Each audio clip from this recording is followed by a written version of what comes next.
Rick McIntyre, it is amazing to meet you. I have not known about you my whole life, but everyone else that knows anything about wildlife, in particular wolves, knows that you sit at the top. You are the alpha wolf, the alpha human wolf, the alpha human who has looked at wolves your entire life. Now you've written a memoir called My Life with Wolves, a beautiful looking book. But it turns out that I somehow missed the boat.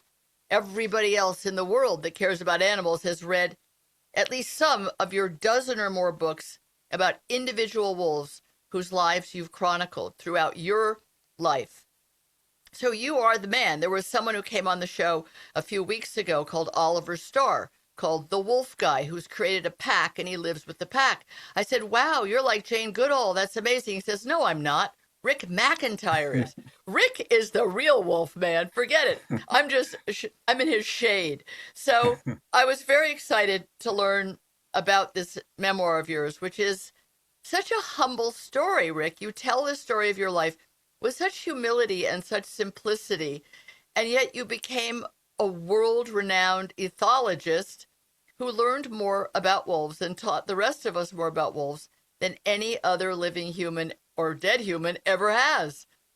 To you, as I understand it, you live in this remote area and you go out every single day with what looked to me like a camera, but I want you to explain to me what it is exactly, a spotter, and you watch the wolves. You've done it your whole life. It's your life. Does it seem to you that a day is, you've missed something important if you didn't look at the wolves that day? Boy, thanks for all the kind words, first of all. But I went one stretch of 15 years with literally going out every day, 15 years. Wow. And what stopped me was I had to have a quintuple heart bypass. Ouch. That'll stop you. Yeah, but I had to go to the hospital in Billings, Montana. I've been And there. I've been to Billings. oh, okay. And boy, every time I fell asleep after the operation, I dreamed that I Oh. was getting out of the bed and I was looking out the hospital window at the northern section of the city of Billings. And I dreamed that I was seeing the wolf pack, the main wolf pack that I was studying at that time. And all the wolves were looking toward my window. Wondering where you were. Hey, where's Yeah. Rick? What's And then going on? the first day back in the park, they wouldn't allow me to drive, so I had to have people drive me around. But the very first morning I was back and out in the park, I saw those exact wolves. So they, in a sense, were waiting for Wow. me to come back. So it was a sleeping, waking dream that was your life. But that was your life. They were waiting for you every day, but you Yeah, I don't know what I can say about that, but that's my story. I'm going to stick to it.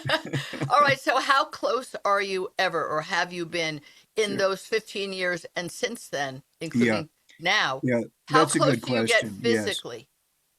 Let me first of all say we and the other wolf researchers here and the people that come to see the wolves, we do not want to be close to That's the right. wolves. If you've seen pictures of what it's like here, whether it's a picture of me or the typical wolf watcher, we would be looking through it's called a spotting scope that maybe would Yes. be that long. And it would be anywhere from maybe 30 to 60 magnification. So it Wow. would be much better than looking through binoculars. Plus, the scope would be on a tripod, so it would be steady.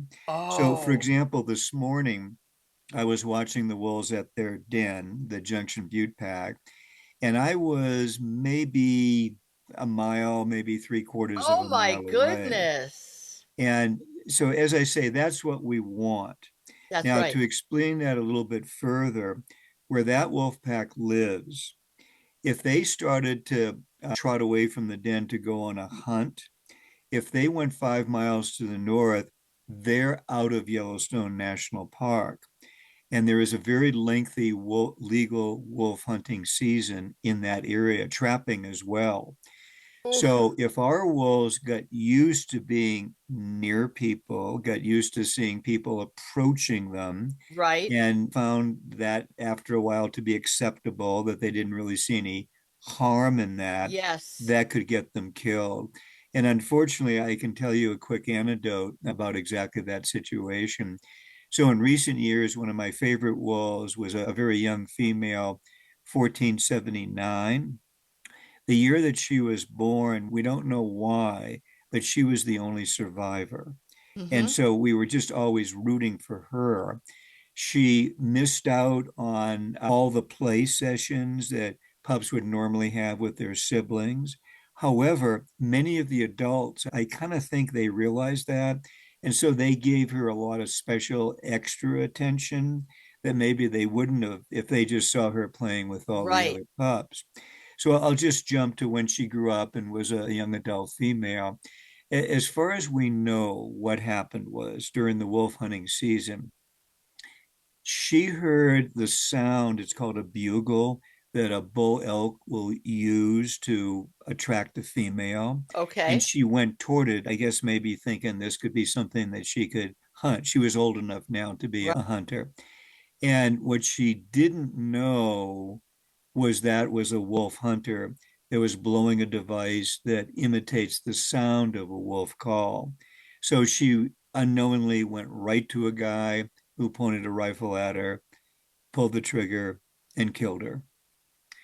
So I have to say that to some degree, when she was growing up and at a distance of 2 or 3 miles, she would kind of have a sense that a crowd of people were watching her from that distance. And so this particular day, the last day of her life, unfortunately, she didn't really fully realize the difference between seeing people at a distance that were on her side and the guy whose intent was to kill her. So that's just It's one of the very many sad, stories. and it's one of those cheap, lousy tricks that hunters use, whether it's Yeah. headlights and deer, whatever it may be, the scum that are killing these wolves for their pelts. But it's hardly a fair fight. Why are they killing wolves now? You have something in the book about there's a legal limit of how many, a lot of wolves that comes out to $14 a wolf if you have this permit. Yeah, I can address that. So I'm a Montana resident. I'm not a hunter. I certainly have that. Hardly. I have nothing against many of my friends, and including some of the wolf researchers, in the legal elk hunting season. They will go out, shoot an elk, and then they use that to feed their family throughout the winter. Same in So, Vermont, where I live with deer. They feed their yes. family. So, yes, that's called subsistence hunting. Hmm. You're shooting an animal because your plan and you carry it out is to consume it fully, just like a wolf kills an elk Yes. to consume it fully. And then there are trophy hunters. And that's something very different. They're shooting an animal not necessarily to eat it, but to have a trophy. So Hmm. you've probably heard of very wealthy hunters that will go to Africa Sure. and they pay huge amounts to shoot an elephant or a rhino or something like that. Supposedly, they say that money is used for conservation. I don't have any reason to doubt that, but Oh, those are just excuse some of me, the Rick. issues. I don't have any reason to believe it. I was so Well, happy recently that one of these overly rich macho guys that has a bunch of trackers with him and they help him yeah. point the rifle got trampled to death by, I think, a hippo. I was like, go hippos. Sorry, but there's nothing that can be said in defense of trophy hunters. Now, I grew up around them. Yeah. I grew up around them because my father and Ernest Hemingway were family to each other. So Oh, going to various places to shoot things and then put their heads and their horns on the wall yeah. was part of normalcy, if you will, when I was growing up. But then, of course, you develop a different ethos as you grow up, right? Not you. You had this ethos from childhood. You talk about being a young boy and being out, and there was a snapping turtle, and you were out with some kids and some tires, inner tubes that were being used as little rafts. And these other guys thought it'd be great fun to shoot an arrow at, I think, and Yeah. drown the snapping Yeah. turtle. And you did nothing to protect him. What's one kid going to do against a crowd? But you Mhm. felt bad about that immediately. You knew it was wrong. Yeah. Always been that person. You didn't have to be reformed like me and think, what are these adults doing? What are these other humans doing? It's odd that you should not speak firmly and strongly against trophy hunters, but I guess it's your nature to not be judgmental. In the book, you come across as a non-judgmental man who sees things almost through the eyes of wolves and their behavior, which is repeatedly altruistic and empathetic and selfless. And these aren't stories that you're telling and imagining that this is what's happening. You're documenting it. Yeah, let me respond to some of the things you're saying. In general, I don't know that it's always helpful or effective to concentrate on, let's say, arguing with people or Right, accusing people, right. whatever. So my style is to tell true wolf stories. Yes. And I think this might be in one of my books. I've had several cases now, I think at least three cases. And it's always fascinating to me. It's always a woman, never a guy. It's always a woman that comes up to me. And the story is pretty much always the same. The woman would say, "Hey, I bought an extra copy of your latest wolf book, and I gave it to my husband, who is a hunter and has killed wolves in the past. And after my husband read the book, he said he's not going to kill any more That's so wolves." great. You tell Yeah. that in this book. It's great. And of course you're right. You because you were a park ranger. Yes. Your job was to educate about Yes. how we should interact or not interact with wildlife, how to be respectful and use our imagination and understanding to respect and Yes. appreciate those animals. And you're absolutely right. There's no way you're going to go around with a flag saying trophy Yeah. hunters Mm-hmm. away or trophy hunters, I hope you all fall down the hill. I can say that because I'm not doing anything to save the wolves. I'm reading your book. I'm loving Uh, it. I'm thinking, well, one of the things that's amazing about your book, My Life with Wolves, is the whole first half at least is about grizzly bears. yeah. It's riveting. I mean, at the Yeah. end of each chapter, you have wolf wisdom with wonderful anecdotes about individual wolves looking after each other, taking on a role. There was a timid one who was a loner, and then another female got killed, and she had pups, and a Yeah. little loner who was kind of pariah came in and saved the day. They're real stories. They're not children's book, right? Yeah. But you tell the stories about the grizzlies, and suddenly I like grizzlies. You liked grizzlies too. You were rooting for them. You didn't want them to get used to human garbage and Yeah. human Yeah. sandwiches and risk death because they became Yeah. they became inured to the presence of humans. Did you You're a like teacher. You're a did teacher. did you like the moose stories in the book I too? loved the moose stories. I've always been told that moose are so big and so fast and can be so aggressive. It's like you can't even run away from them, but you could drive a small car under their belly. Is that true?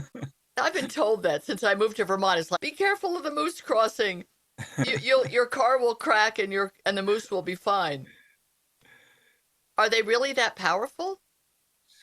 I'll tell you a quick story. I think it's in the book. So the mating season is in the fall. That's when the giant bulls have just massive fights with each other. The bulls can be up to 1,800 pounds.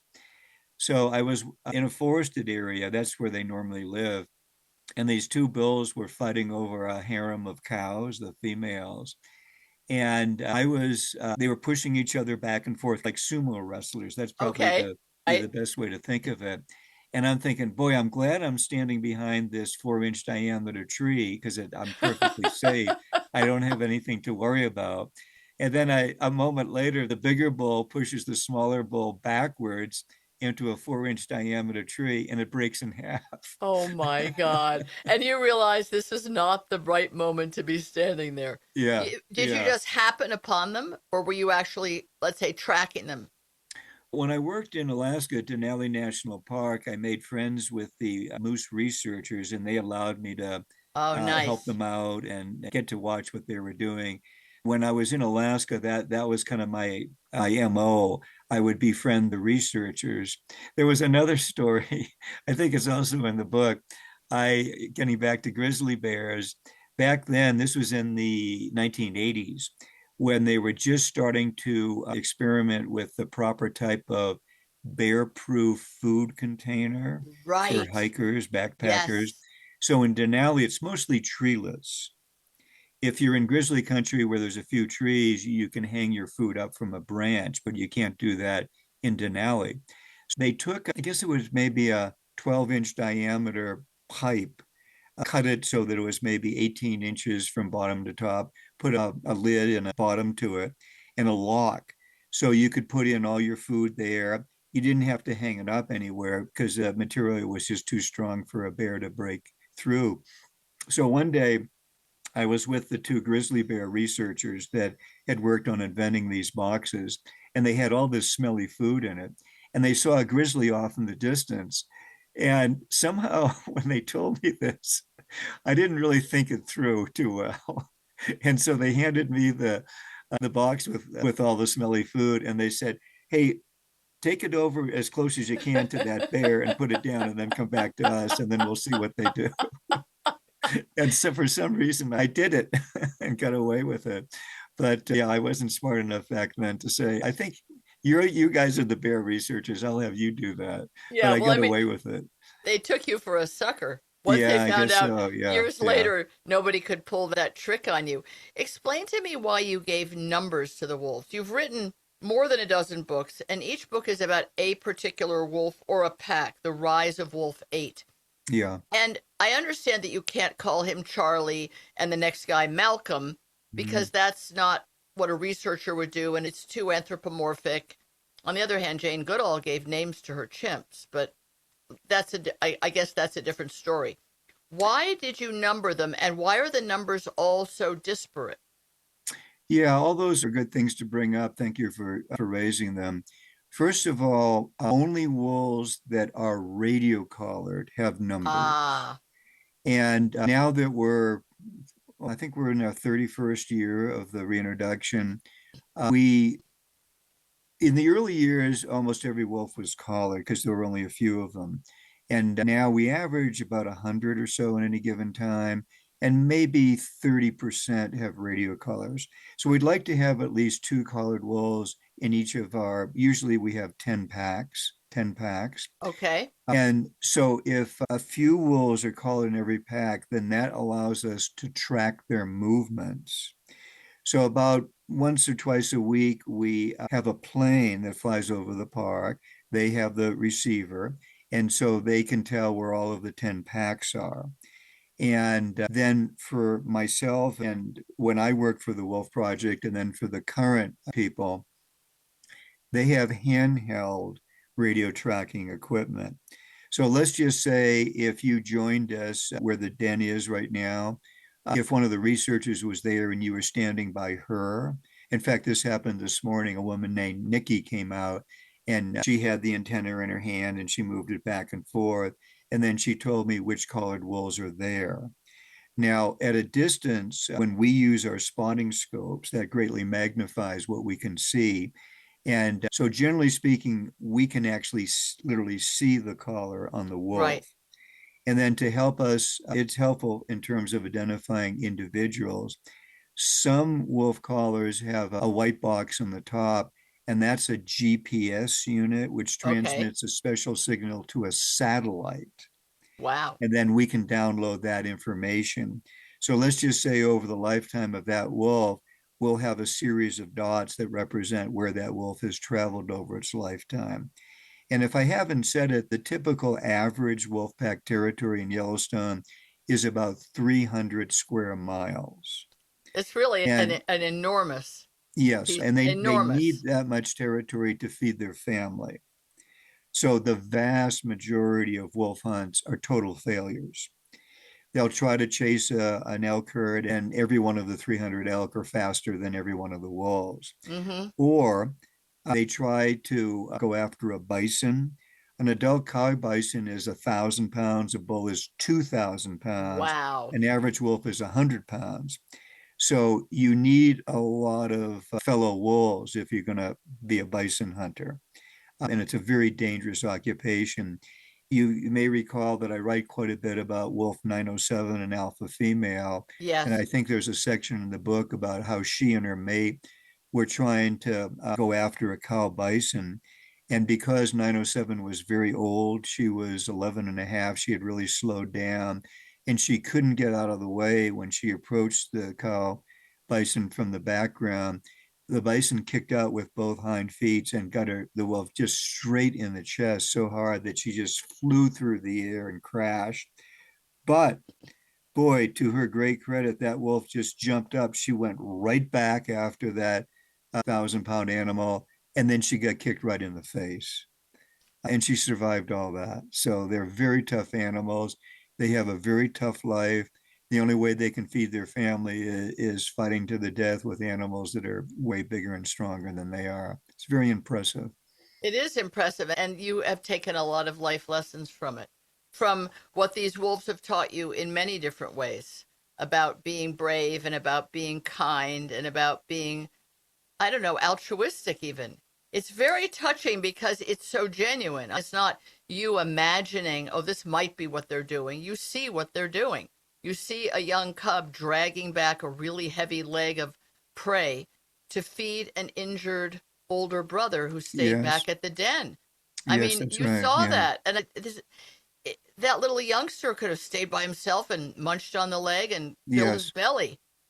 So they have a lot of depth to them. And I think that's why those ladies come to you and say, thank you for showing, not teaching or Yeah. demanding, but showing my husband why killing them is not only unnecessary, but it upsets the whole balance of nature Yes. Yeah. because otherwise you have too many elk and you have too many moose and you need apex predators. They are the apex predators, aren't they? Yes.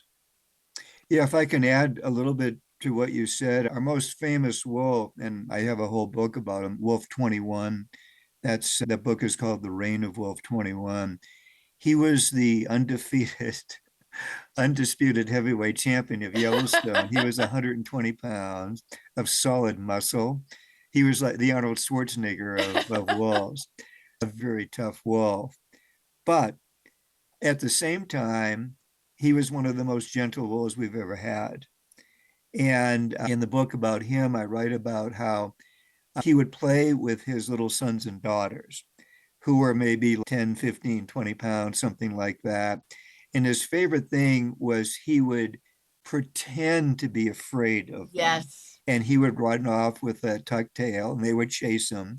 And of course, he really could run 35 miles an hour, but he would go 4 miles an hour when the pups were chasing him. Oh, And as soon as one of the little guys, just with the lightest touch, tried to grab the hind leg of the father wolf, he would pretend that they got him and he would flop over and all the pups would surround him and celebrate this great victory. They had defeated the heavyweight champion. it's So so he seemed to charming. love that. And I write about how my dad, in a different way, did something very similar. We would, when I was a very young boy, he knew that I liked watching wrestling on TV. So he would pretend to wrestle with me on the living room carpet. And of course, every time he would let me win. It's It's so somehow, great. I, It's so great. You obviously bring a lot of your own life to these wolves, Rick. We've run out of time, but the book is just full of anecdote after anecdote that makes us love you, love wolves, love grizzlies, love moose, love nature, and thank God there's people like you that want to be out well, every day thank you. chronicling it because if it weren't for you, we wouldn't Thank know you. anything. We'd keep on buying fur coats.